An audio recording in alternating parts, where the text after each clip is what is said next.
Hola jóvenes en TV, bienvenidos a nuestra sección de artes, el arte en tus manos. Los saludamos Fernanda Bastida y Alfredo Gutiérrez. En el programa de hoy vamos a hablar del arte popular. ¿Sabes qué es? ¿Conoces las diferencias entre arte, artesanía y arte popular? ¿Y si las hay? ¿Y en tu familia se dedican a la artesanía o son artistas? ¿Y en casa tienes obras de arte popular? Yo la verdad nunca he entendido la diferencia, ni siquiera sé si hay alguna. Yo solo sé que todo lo que conozco como arte o artesanía implica muchísimas horas de trabajo, de conceptualización e investigación. Arte o artesanía, mis respetos. Justo por eso, hoy invitamos a la maestra Ana Celia Martínez, quien es investigadora y diseñadora textil con una maestría en estudios mesoamericanos por la UNAM. Creo que ella podrá ayudarnos a entender si el arte popular y las artesanías son lo mismo. Soy muy feliz porque me gusta mi trabajo, me gusta lo que hago y con el barro casi se puede hacer de todo.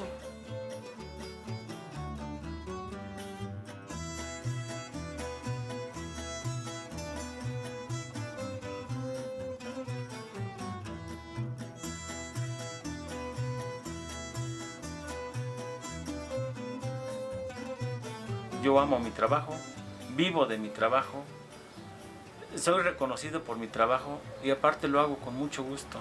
Ya están cocidos, ya si se les cae el agua no les pasa nada. Son caprichos del horno, de que salga así. A veces si uno quisiera que saliera con este acabado, no se da porque son caprichos del horno y eso depende de qué tanto le toque o le llegue la flama o el calor para poder coser una pieza de estas.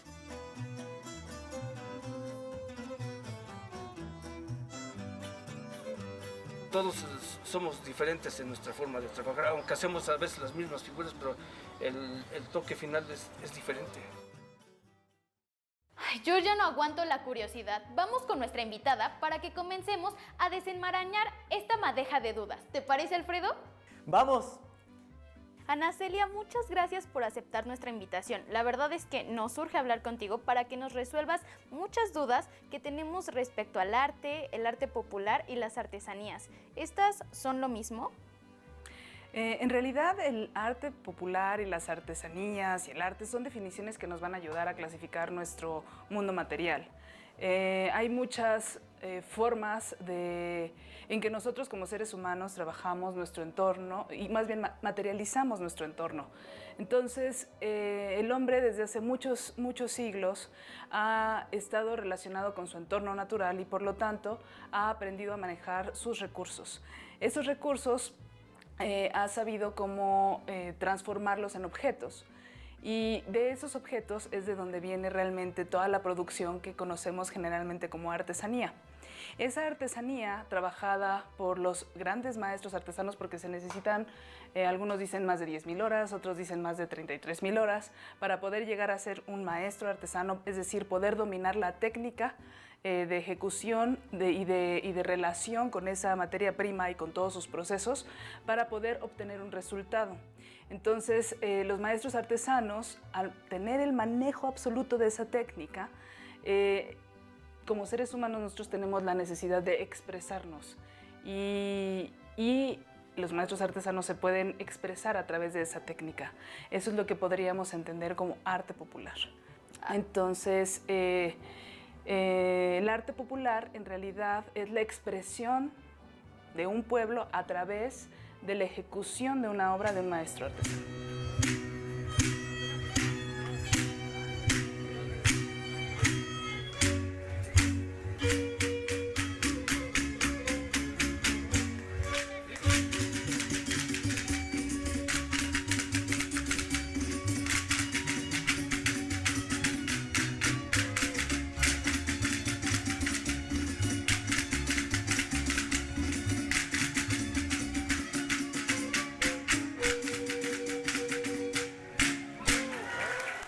Hay arte popular, por ejemplo, el arte popular podríamos encontrarlo en el teatro, en las danzas, ¿no? Porque hay también obras teatrales que se hacen en relación con toda la comunidad. Por ejemplo, hay una danza que se llama Los Chayacates en Colima, en Ixtlahuacán, Colima, y cada año ejecutan una obra en todo el pueblo y esa obra dura aproximadamente de 2 a 3 días. Entonces, lo que ocurre aquí es de que también podemos verlo en las fiestas, en la música, en la pirotecnia, en las danzas. En sí mismo, el arte popular es todo lo que también le puede estar dando vida a un pueblo y podemos tener arte popular de uso diario, podemos tener arte popular de uso ritual y también arte popular que pueda ser ornamental simplemente. Entonces podríamos hablar que esa podría ser una especie de clasificación tal vez. ¿Por qué a veces se le conoce como arte utilitario? Porque se utiliza, lo podemos usar en nuestra vida diaria, entonces es la manera en que nosotros hacemos nuestros objetos más bellos.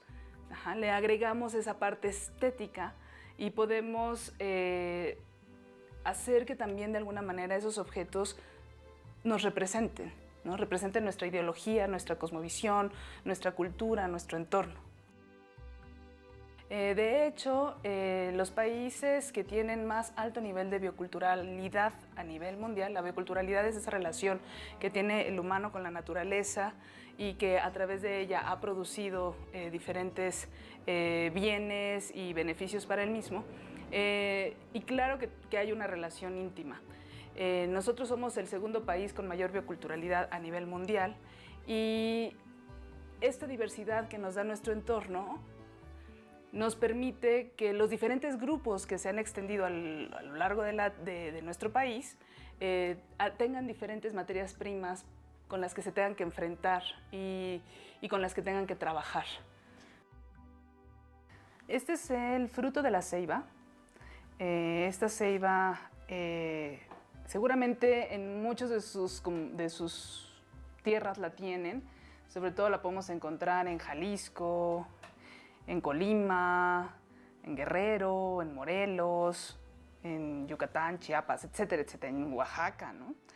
Y cuando las ceibas sacan sus frutos y abren sus frutos, generalmente muestran esta cara, ¿no?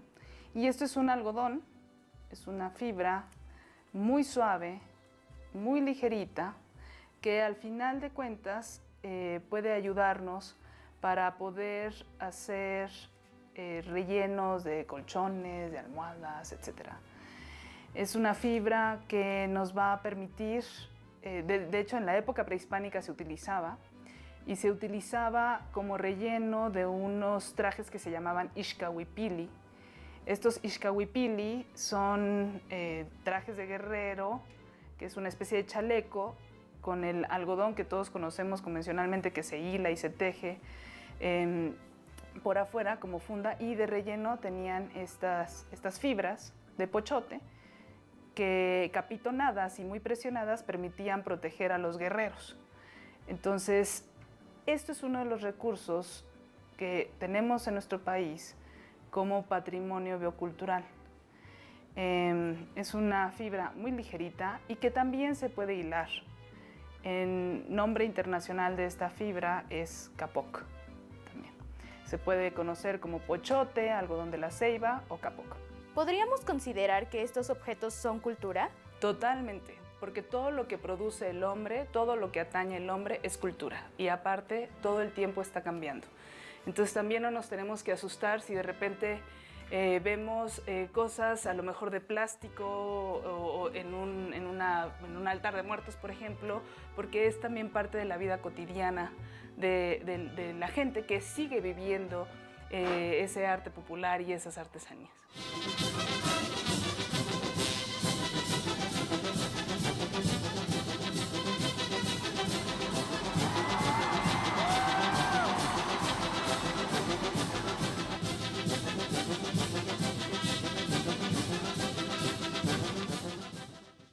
Me gustaría platicarles que en el mundo artesanal y de las artes populares tenemos una diversidad muy grande de objetos, como ustedes lo sabrán o lo irán descubriendo si es que aún no lo saben, y que aparte cada uno tiene su sello identitario y también su contexto histórico específico.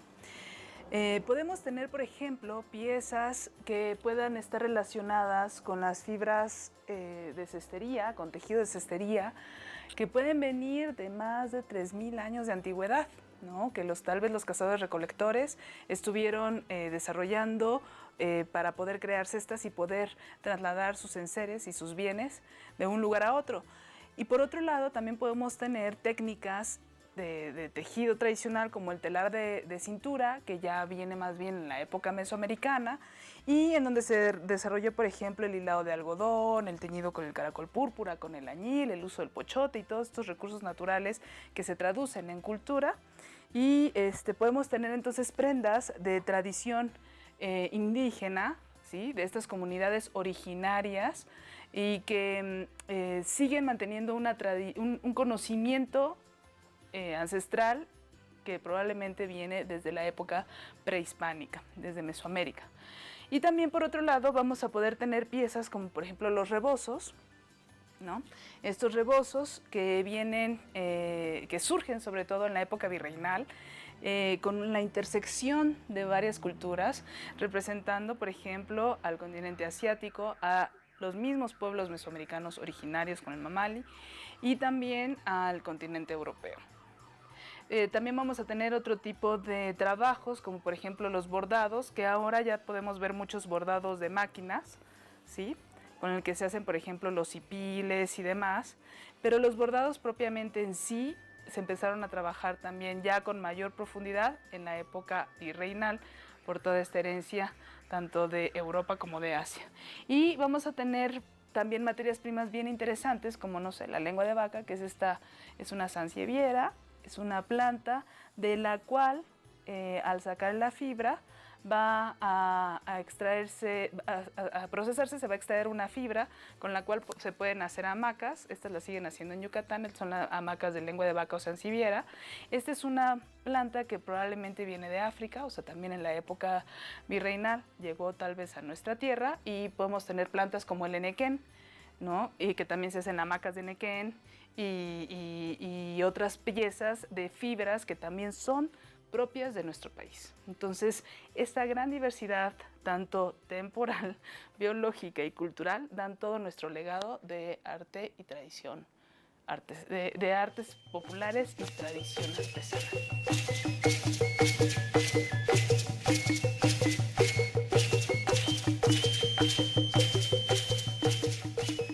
Las tradiciones también son algo muy peculiar de los seres humanos. Y finalmente lo que ocurre con las tradiciones es de que son consensos que vamos haciendo los seres humanos para ir celebrando, viviendo nuestro día a día, haciendo momentos especiales en nuestro haber, como por ejemplo alguna fiesta, y todo se va a relacionar también a nuestra creencia, a nuestro trabajo, a nuestra forma de vida. Y entonces todos estos procesos van a requerir objetos, y estos objetos están resueltos a través de nuestro mundo material y por lo tanto por la mano de, en este caso, les llamaríamos artesanos, que son los que hacen esta traducción de las materias primas naturales a los objetos. ¿Las tradiciones cambian? Efectivamente, totalmente van a cambiar porque todo lo que atañe al hombre cambia también. Entonces, el hombre es un ser que tiene mucha movilidad, nunca estamos estáticos, entonces por lo tanto las artesanías, las tradiciones y todo lo que nos rodea va a estar en constante cambio.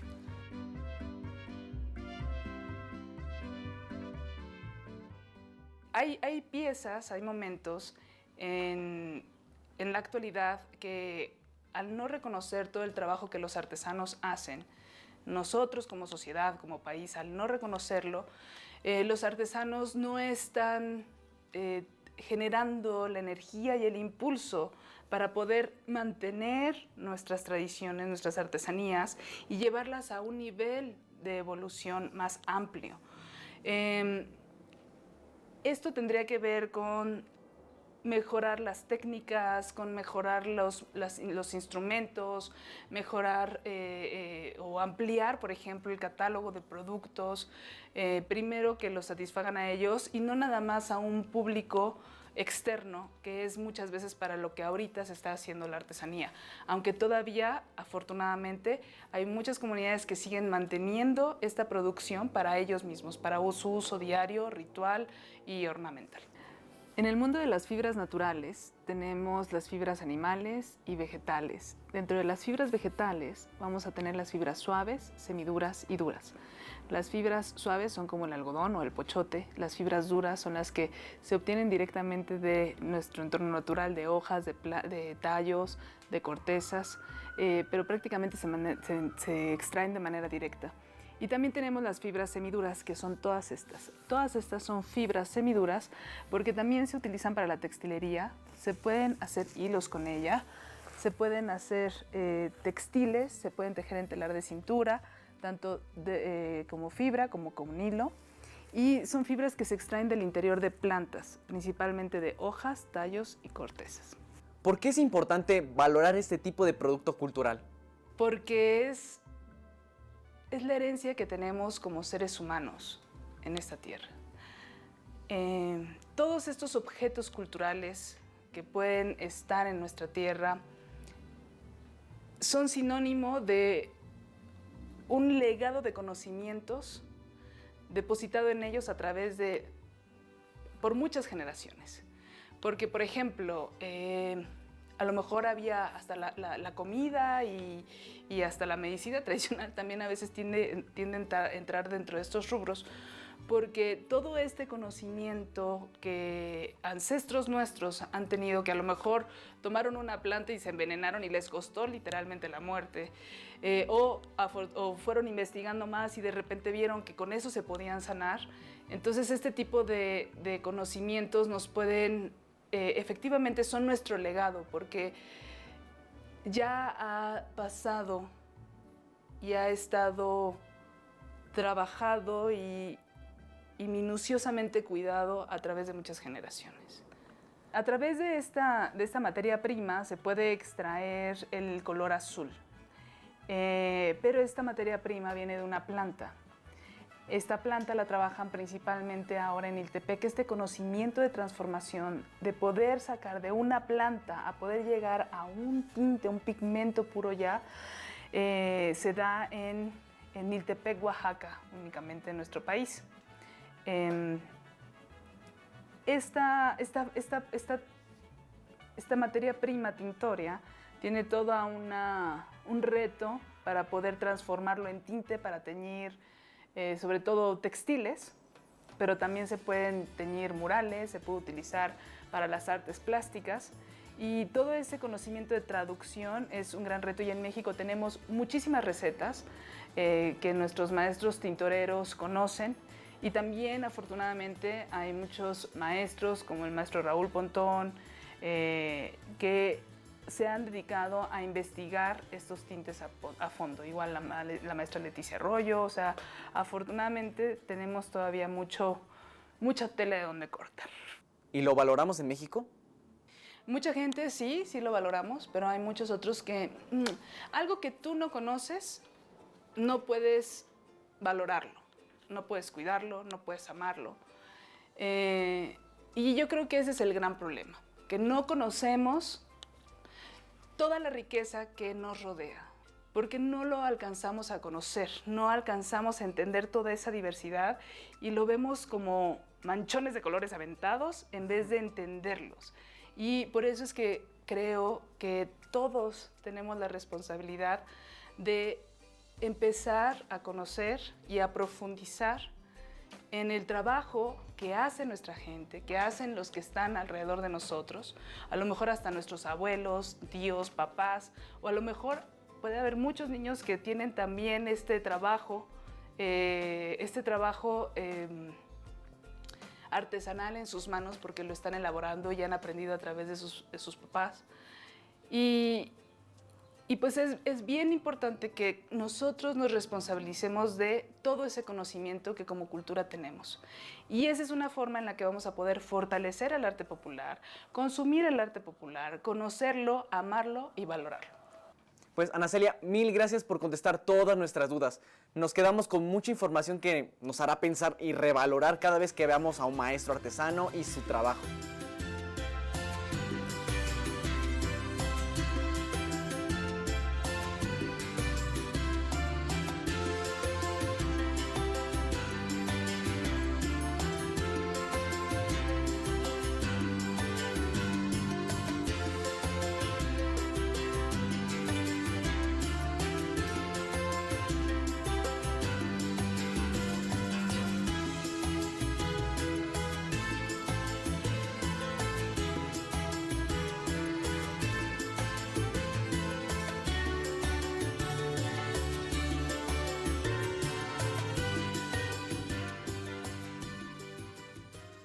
En estos talleres, cuando no hay pandemia, se hacen talleres de distintas técnicas para que el público en general aprenda a realizar artesanías. Y claro, también se realizan talleres de artesanos, para que puedan perfeccionar sus técnicas y aprender nuevas. Veamos la siguiente cápsula en la que el artesano Ricardo Ata nos enseña lo básico del tejido con telar de cintura. Bien, lo tienes que tener segura tu cintura. El telar principalmente habla, ¿no? Él habla con la cruz, ¿no? O con la boquita. Si la vemos de perfil, la vamos a ver como una boquita. Lo que le llaman la boquita del cocodrilo. Esta de aquí y esta de acá. Exactamente. Esa es la boquita a la que tenemos que alimentar. ¿Y cómo la vamos a alimentar? ¿Cómo? Con nuestro hilo de trama. Nosotros, por ejemplo, aquí lo que necesitamos es alimentarlo. Entonces lo paso por aquí abajo. Lo paso en medio de la boquita. ¿Con esto aprieto? Con eso aprietas. Y ahora necesitamos bajar lo que es el cruce. ¿Y cómo lo bajas? Con esta bata. Lo jalas. Lo hacia jalas, acá. juntas los dos.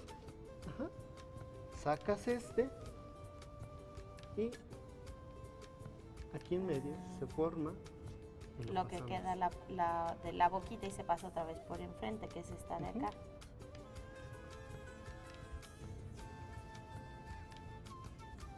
¿Y esto lo vuelvo a jalar? Apretar.